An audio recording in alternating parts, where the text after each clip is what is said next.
Ladies and gentlemen, boys and girls, black folks, white folks, that's what you got here today, brown, we all kind of colors. Yo, this is Loving the Outcome. Yeah. All the way from Nashville. Yes. By way of Canada. By way of Canada, that's right. Yes, we are there. I just found that out. You didn't know we were Canadian. You knew we were. I didn't. Why am I We're clapping a little for you? weird. Yeah, that's okay. We can just keep the I love clapping it. going. Listen, the whole I told him time. I feel like I want to put like one of these by my bed, so that way if I'm feeling down in the morning, I can just go. He's awake. He's awake. He did it. He got out of bed. I just need an organ on there, so like it too, like the old black Baptist We preacher. have a 6-year-old that does it for us. Yeah. He just walks in and is like, mama. Wake up. Y'all have 2 kids, right? Yeah. All right, so what's the ages? 6 and 7. 6 and 7. Those are good ages, though. So fun. That's the golden ages right there, because they're independent enough to Yep. make a bowl of cereal if they have to. We're not doing diapers. Yeah. You know, no, they're little people and they're opposites. Boy Completely and girl. 2 boys. 2 boys. 2 boys. So you're a boy mom. I'm a boy mom. I love it. I never pictured it that way because I have nieces and my sister's my best friend, but God just knows. It's perfect. God just knows. I love this couple. So we ended up doing some TV stuff together. Yeah. And I just so appreciate their music. And we had to come together and do something. So they're down here doing our women's conference. Yes. Wow. Yep. Women of Worth, I believe is what it stands for. Yeah, I love that. I mean, we all need to be reminded of that. Yeah. And Jodi is going to be a part of the Girl Talk panel because you have your own ministry. Talk about that a little bit. Yeah. I mean, I always said I wasn't a writer. Like, I don't write books. I write songs. I don't speak. I just sing. And anyone listening is like, yeah, I have a whole bunch of things I tell God I don't do. But in denial. Yeah, exactly. But then during COVID, Chris and Holy Spirit teamed up and were like, hey, you gotta write your book. But sometimes we have it in our heads like, oh, I have to be like Beth Moore. Yeah. And God's like, no, I have a Beth Moore. I need you to be you. It's good. So I finally good, just did it, and it's opened up doors to just get to speak. And I mean, we're married. We've been married almost 20 years, and so I think I forgot. Woo! That's a blessing. That's a miracle these days. High five, babe. Come on, Chris, on. you're doing something right. That's right. But yeah, then I was like, Married her. no, I can have my own thing too. So it's been great. So have you started speaking platforms, podcasting? I'm What? starting to sweat. Yes, I have. Wouldn't it be so nice if God just called us to do things that we were professionals at? Jodi, Like, you're not going to get no sympathy, buddy. No. 9 years ago, I was called a pastor, so trust me. It's like, yeah. I get it. Mm-hmm. I guess it's exciting, though. It's an exciting fear. That's the perfect way to put it. Yeah, I was standing side stage to speak at my first women's conference, and it was actually in Boca. Okay. And so, and our house had just flooded. Our life was sort of in pieces. I don't know if anyone feels that, but we all go to pieces at times, right? And I just said to God, I'm like, I feel disqualified for my life. Like, I don't feel like I can get on stage in my current form. Did you cry? Yeah. Yeah. Yeah, and I got out there and I was like, hey, I'm going to be the most motivational speaker you've ever heard. And everyone laughed and cried a bit. And I was like, hey, this is what just happened to me. And hey, if you're a Christian and your life is hard, you're not doing it wrong. You're doing it right. Sometimes it's just hard, and God is good amidst it, but life is hard. I like wisdom keys. So if you're a Christian and life is hard, you're not doing it wrong. You're doing it right. Yeah. That is a revelation. The book is called You Got This by Jodi King. And the subtitle is A Guide to Ditching Perfect and Showing Up to Your Real Life. And that's what you just described. Mm-hmm. Ditching perfect. Yeah. You weren't trying to be perfect in that moment. You just... Gosh, I can't be. Like, being a new mom with kids on the road and being married in public, or just like living y'all our work life. together. Yeah, it's like, it's not always perfect. And I felt shame for that for a bit. And then I started to see the look in other women's eyes when they saw me admit, and not just admit, like look like a bit of a mess sometimes, right? Wow. Nursing babies, getting out of the bus, getting on stage. And at first I felt shame. And then I was like, no, I just freed another woman to ditch perfect, you know? Yeah, I think people are looking for real. At the end of the day, that's what I've discovered. I discovered the more transparent, and I think when you also look at the characters that we know the most about in the Bible, you know, you're talking some stories that our situations will pale in comparison So true. to. I was teaching yesterday, and I taught a message about women in the now, of course, because this is the Now Church, and I was like looking at 3 examples of 3 women that would be like women in the now and why. And Rahab was the first one that came to mind, and you're talking just a horrific startup, but an incredible ending, and then you just keep right on going down the line with all the rest of them. And so I really think it's all about the journey and allowing God to use that journey to change somebody else's life. Let's talk about music a little bit. Let's do it. What's going on? How did y'all? Who writes? Who does what? Chris, you haven't said nothing. I feel bad. I feel like me and Jodi just haven't. That's right. Say something. Well, Jodi does everything. That's why. Come on. Who plays what? Come on. Well, wait till we get on stage and she's playing her keys and singing and playing her drums at the same time. It's like, you play the bass or guitar? I do play the bass. I play guitar too. You're gonna play what today? I'm gonna play guitar. Guitar. Yeah. Guitar. I married the band. He does everything. I get lost unless I'm in a mall, and I don't know what I'm doing except if I'm on That's stage. funny. So I get Chris lost does- unless I'm in the mall. Chris does everything else. That's how y'all met, right? Like on a touring or something like that? Yeah. That's right. Yeah, it was Yeah. sort of like a worship collective in Canada, and we were both hired at different times to be part of the same band. Oh, And okay. I was we, like, hey. we spent like 3 years on the road before we even started dating. Wow. It's like I God that. was like, hey, I'm gonna set this up well for you guys. I like that. Who is the sing? Who was singing in that group? Jodi was singing. Yeah, I was singing. The leader was a guy named John Buller. Okay. So Jodi was singing with him, Okay. and then he hired the band that I was in to be his backing band. 'Cause Gotcha. Did you sing he at wanted that some time or fresh no? blood. I can make noise into a mic. That's about. I can sing background.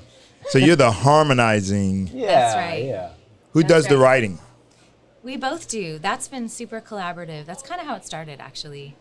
It was my thing, and then he had his British rock band, and I had my thing, and one of my guitar players couldn't make a weekend of shows, and we were married. We were newlyweds. I was like, babe, do you want to be in my band? I was like, I need you. I can only play keys. Like, I need some help. And you were like, I just said I do. Yeah. Did y'all ever think that your music as a collective, like as a group, did you think it would be what it is, or were you just stumbling into it?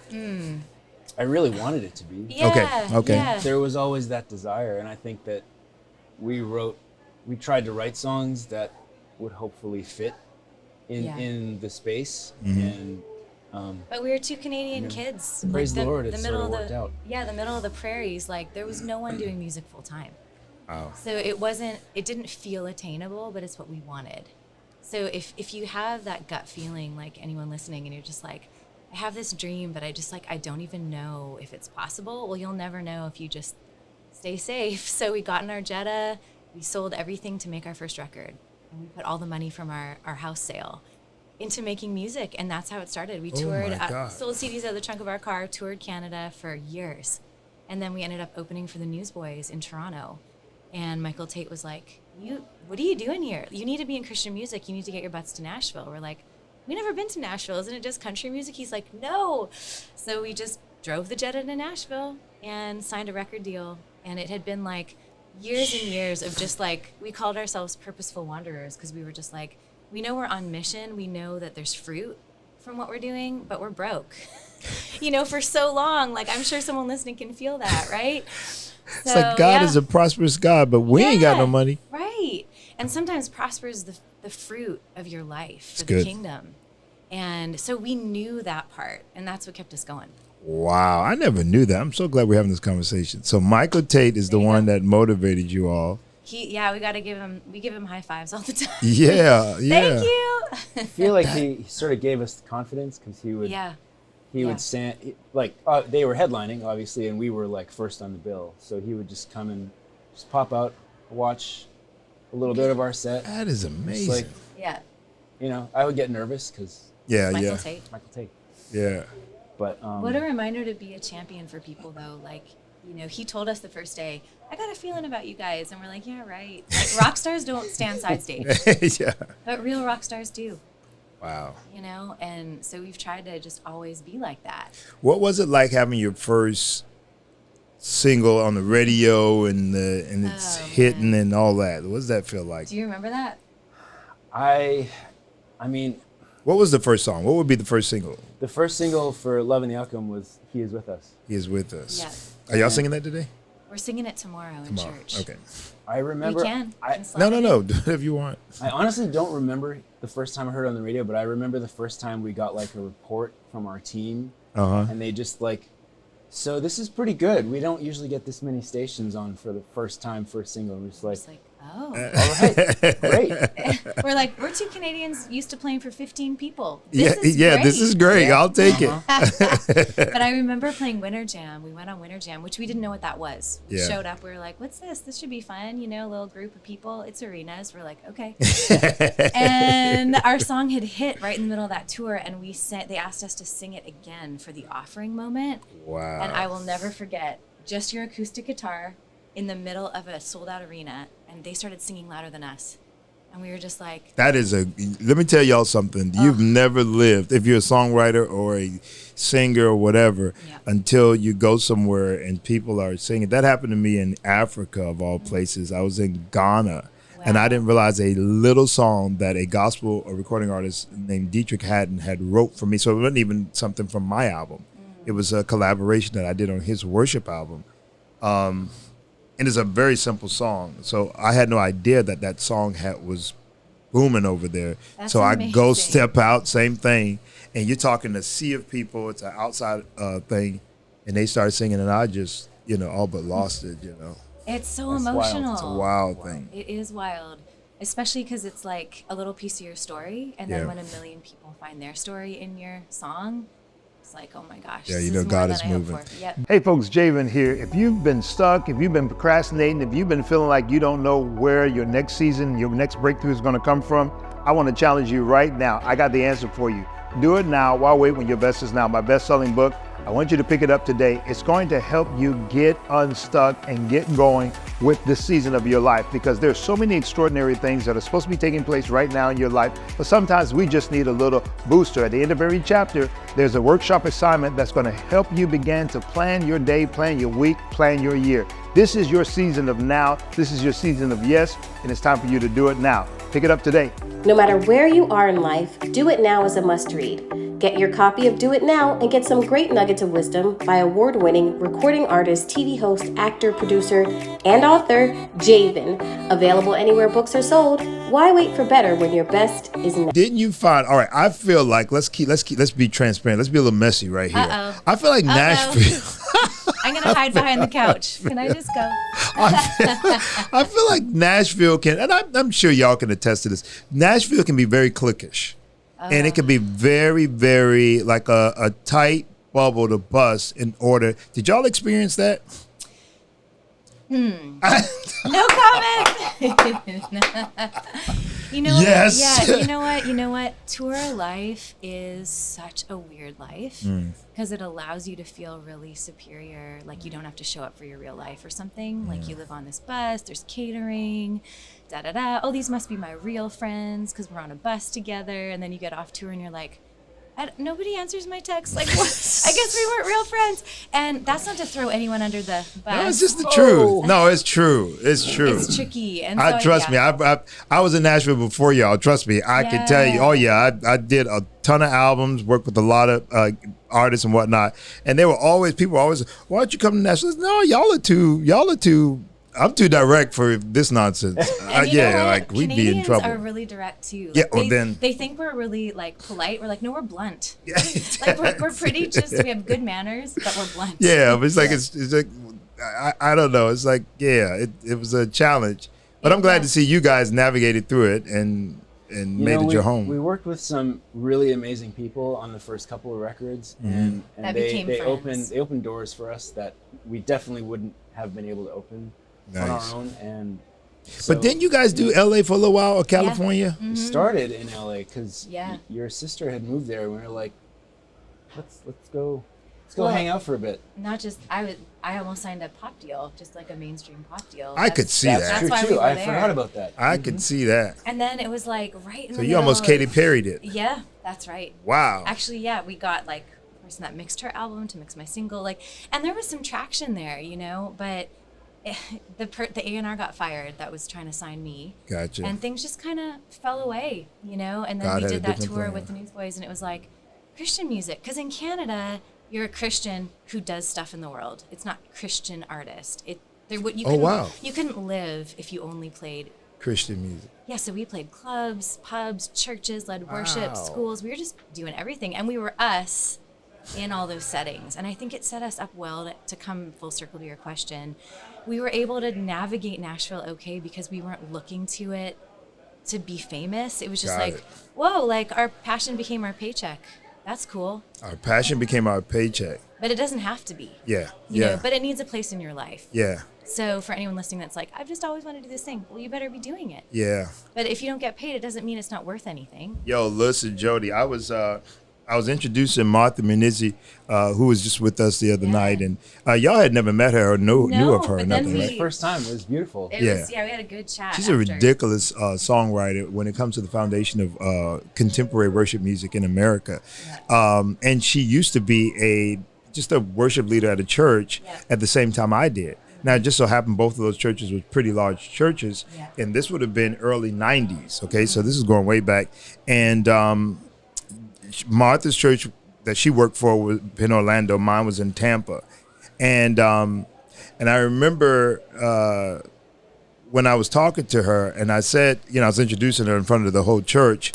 Jabari Johnson is another artist, incredible, gifted worship leader, and he led worship. He's doing such a great job, but he's a young guy. Yeah. And as I'm talking to her, I realize, Jabari, I'm like, yo, listen, y'all stand on the shoulders of people like me and Martha, because I remember when we was leading worship, it was not a cool thing. And it was not even a genre in the music industry, like real talk. Yeah. It was not, everybody does. In Christian music now, worship is the only genre. Right. But in my day, I remember when that was like, that's where you went to retire. You went to go work at a church. Right. You weren't going to be no artist. That's crazy. Yeah. And so now we're like, that's smart. You figured it out. Yeah. And it's weird to see how that has changed a lot, in the industry from what they used to call contemporary Christian music to now, you definitely see. What do you think about that? Did you have any thoughts about, how that's transitioned, or did y'all see it? Because you're coming from Canada, so you're seeing it from, I would imagine, a different perspective. Yeah. I think the thing that's crazy, I remember you giving advice to a young artist in the crowd that was like, how do I write great worship music? And you said, make sure your playlist is diverse. And I thought that is such good advice, because I think the only negative is there's a temptation that everyone needs to sound like Elevation Worship and everyone needs to sound like Hillsong. Yeah. And so as long as we're still trying to be creatives and artists. Say it loud for the people in the back. Yeah, like worship shouldn't just be one sound. America is notorious. Let's get in trouble again. Yeah, America is notorious for getting in a box. Yeah. We were a friend of God. I love Israel, but if I had went to one more church and heard I'm a friend of God. Yep, that's right. Or Lord, you are good. Yeah, that's and right. I love my boy. Yep. But and that was before the Hillsong. So we do have a tendency. Why do you think that is? We do have a tendency, once we get something, oh, this is the new hot thing. And we're just scared of failure. We'd rather be successful than honest. Come on. Oh, you're going to do good in the girl talk. Y'all better get this book. If it's anything like what you're dropping here today. Yeah, we'd rather say that again. There's another wisdom key. Yeah, we'd rather be successful than honest. Wow. And I say it because I know it. It's hard. It's hard to really show up as yourself and offer yourself, because there's a chance it might not be received well. Yo, I'm not texting. I'm just writing that down so I don't forget. I love it. That is so good. It's what would you say to? All right, we got to wrap it up. We got to go and do church. What would you say to? Let's give some final words to young artists out there. What's the top 3 things you usually tell young artists? I just gave away your first one. Yeah, be diverse playlist. Just start. Yeah, start playing. Yeah. Don't wait for someone to give you a record deal or a famous YouTube viral video. I like that one. Give me one more. Another big one is embrace your limitations. Embrace your limitations. You know, I play a drum and a keyboard. Chris plays a bass guitar, and our showcase for our label was like that. And they were like, we don't know what to do with these guys. And then they were like, but I've never seen anything like this. So just embrace what you do, and if you feel limited, it's not a negative, it's a positive. Just lean into that. You guys just killed it. Love and the Outcome. The book is called You Got This by Jodi King. You want to get it. If it's anything like the knowledge you were dropping here today, I know it's going to be good. Man. Thanks, Jaden. How do people find y'all? Tell them. Yeah, at Love and the Outcome. Everywhere. We're on our socials, and we're really chatty, so come say hi. Is it A&D or the symbol? You know what? They don't let you do ampersand on socials, so A&D. Yep. Love All right. and the Outcome. And then you guys are based out of Nashville. That's it. No ministry there, any Bible study thing or nothing like that? Just hanging with our neighbors right now. Okay. Being really in our community and our church. So Raising our boys. So once they start their Bible study thing, they'll post it on Love and the Outcome. We do Worship Wednesdays every Wednesday online. Oh, and the podcast. And our podcast. Where's that? Love and the Outcome, the podcast. Chris produces it. He's got it. Come on, Chris. Love y'all. Make sure y'all pick up their stuff. You're going to love it. We love you.